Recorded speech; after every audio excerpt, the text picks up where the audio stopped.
иш пландарыңыздарда. Кечиресиздер, анткени мына сонун кылып айттыңыздар. Биз мүмкүнчүлүгү чектелген жаштарга мындай жумуш ордорун түзүп беребиз деп. Канча санын билбей отурасыздар?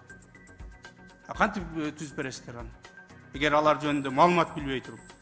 Кеңештер менен Сайызбек Надырбек, убакыт талабыңыз так аткарылып, кайсы жумуштар аткарылганын санап бериңиз. Могу жумуш аткарылды, могу аткарылды деп. Макул. Окуудан баштап, билимден баштап, чет өлкөлүк мүмкүнчүлүктөр, билим, жанагы электрондук китептер деги эле бардыгы тең бир базада боло тургандай портал түзүү планында азыркы учурда иштеп жатабыз. Буюрса бул жылы ишке ашырабыз.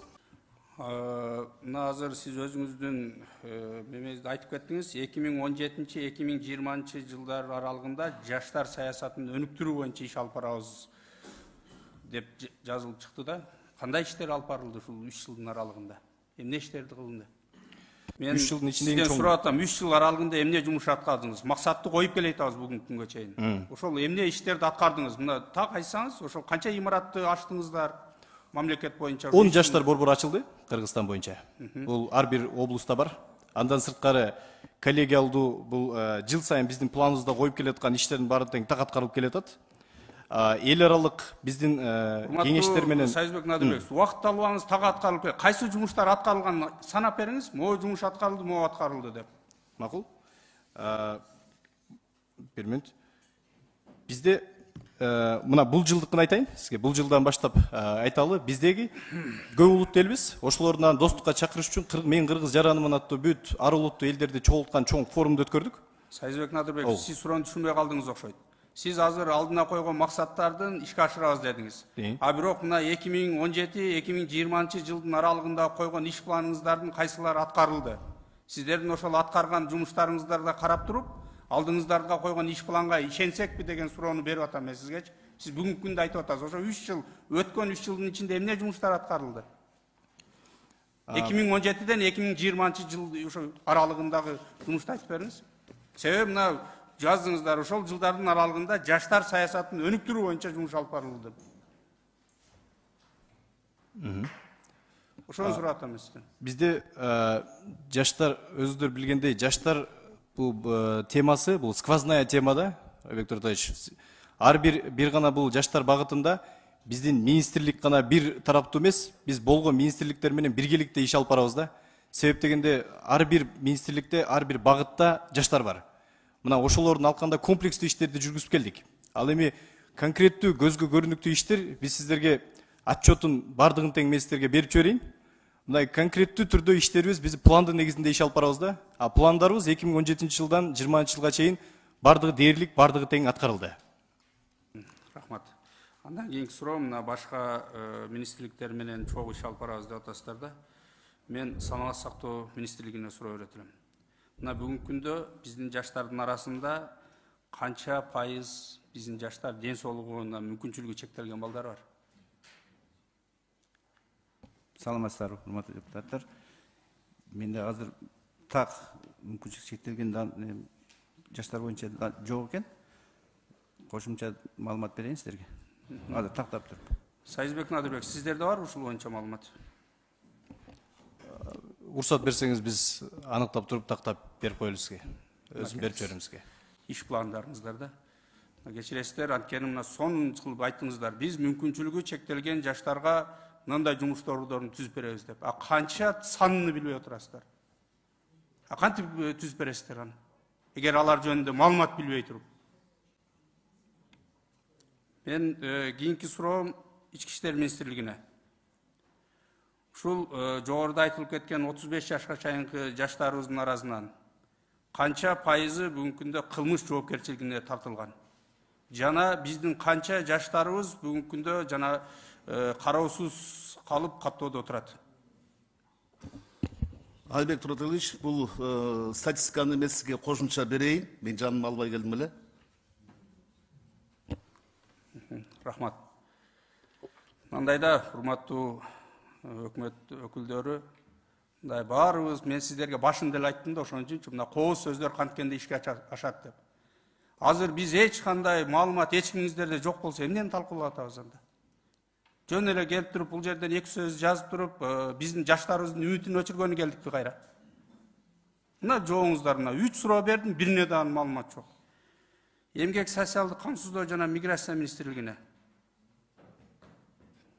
Бүгүнкү күндө мүмкүнчүлүгү чектелген жаштарыбыздын жумуш орундары менен камсыздоо боюнча кандай иш аракеттер берилди жана канча биздин мүмкүнчүлүгү чектелген жаштарыбыз мындай жумуш орундары менен камсыз болду. Ошону менен бирге миграцияда жүргөн биздин мигранттардын канча пайызыны биздин жаштар түзөт.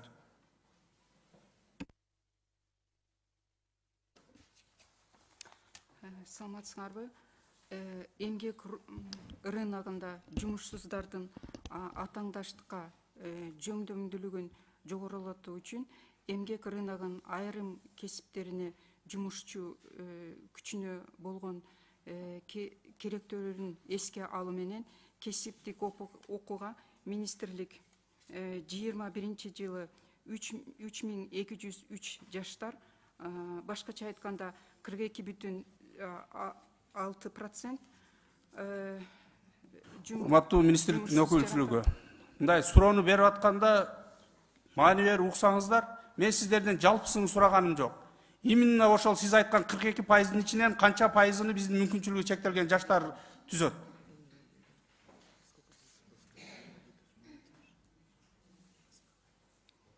Жок маалымат. Мамлекеттик кызмат агенттигине.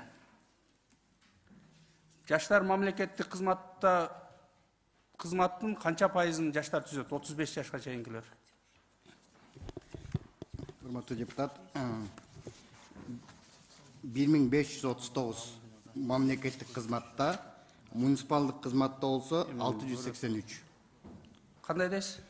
Мамлекеттик кызматта, административный мамлекеттик кызматта 1539 киши, ал эми муниципалдык кызматта болсо 683 адам.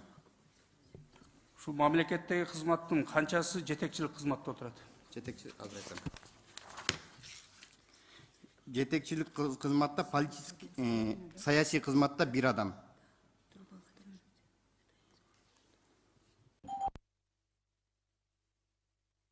Союзбек Надыр, кечиресиз, бул статистикага сиздин көз карашыңыз кандай?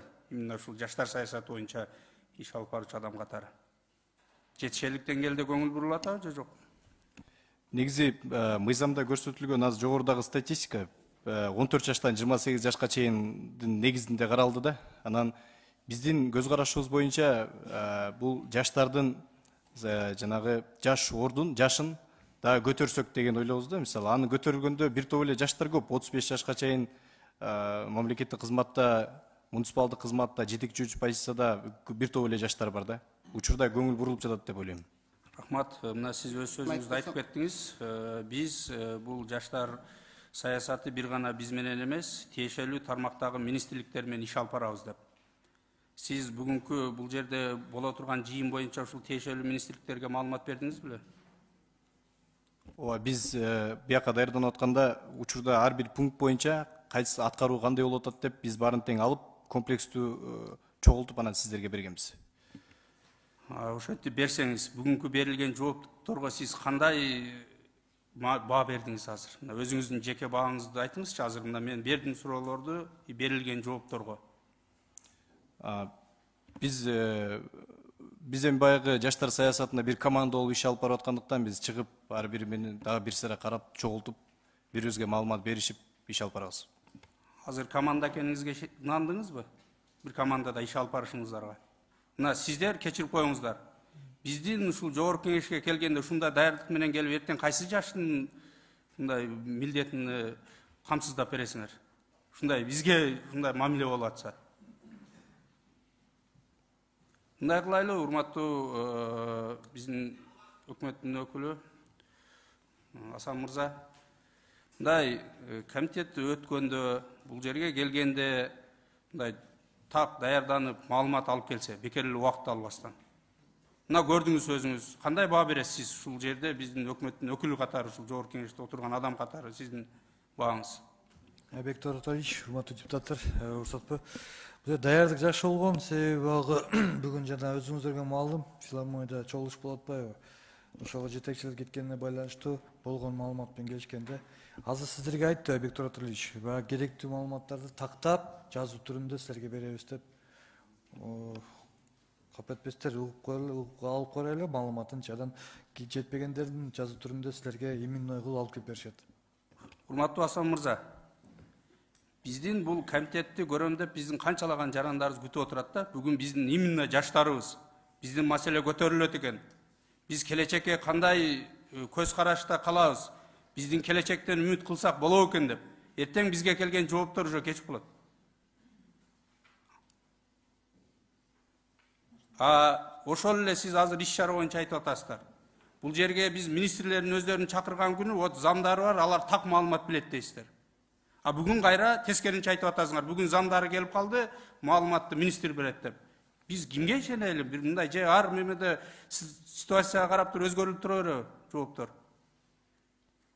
Мен айтып кеттим жогоруда, Айбек Тураталиевич. Маалымат бул жерде азыр жанагы вопростор суроо берилип кетти. Бул боюнча тийиштүү министрликтер сиздерге берет кат жүзүндө, полный беришет. Айбек Тураталиевич, кеч болбойт, мен тактап ар бир министрликтер менен аз менен бүткөндөн кийин сүйлөшөмүн. Бүт информация, маалымат түрүндө сизге именной берилет. Рахмат көрөбүз. Айда Сатбек мырза, сөз сизде. Рахмат Айбек Тураталиевич. Саламатсыздарбы, урматтуу депутаттар, урматтуу бүгүнкү жыйындын катышуучулары. Менин суроом Союзбек Надырбекович сизге, уруксат болсо мен расмий тилде улантсам. Союзбек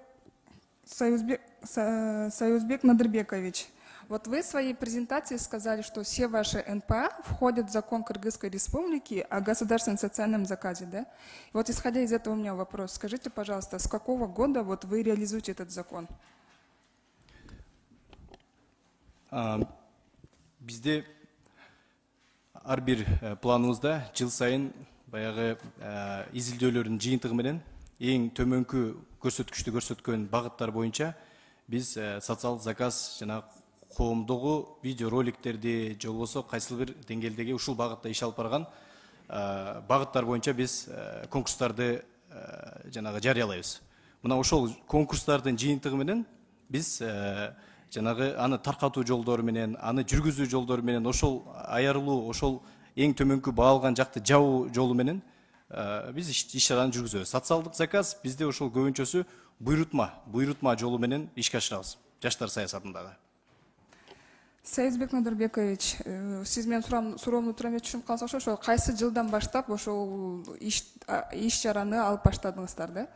Мынакей азыр дагы Айбек Тураталиевичке өйдөдө суроо берди. Кандай вот какие проекты были вами реализованы дегенде, сиз да ага так жооп бере алган жоксуз да? И просто хотелось бы понимать, насколько я знаю, до сегодняшнего дня такого рода проекты выполнялись только Министерством социального труда. Как-то о вас мы и не слышали. Вот как бы исходя из этого я задаю этот вопрос. Бизде жанагы кичинекей көрсөткүч менен иш алып бардык да.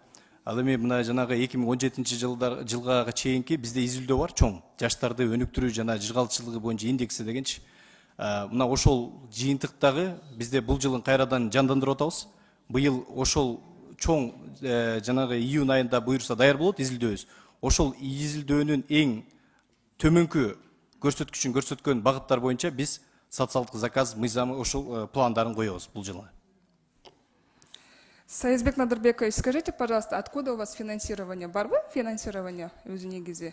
Балким финансирование жок болгон үчүн ошол проекттер, ошол долбоорлор ишке ашпай аткандыр. Албетте, бизде мамлекет тараптан бизде жаштар саясатына бөлүнгөн каражат аз абдан. 4,3 миллион гана сом бул бир жылдык иш чаралар үчүн.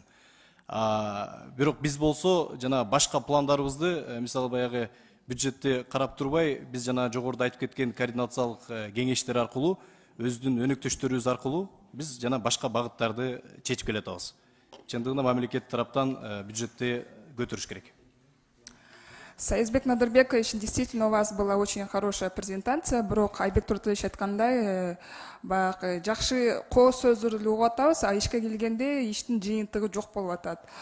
Чындап айтканда, ар бирибиздин мына менин кесиптештеримдин да суроо жоопторуна биз сизден толук кандыргандай жооп ала алган жокпуз. Ошол себептен Айбек Тураталиевич Мен сизге сунуштап атам, бул суроону чекке кагып, кийинкиге даярданып кетишсин деген суроо коюп атам. Сунуш берип атам.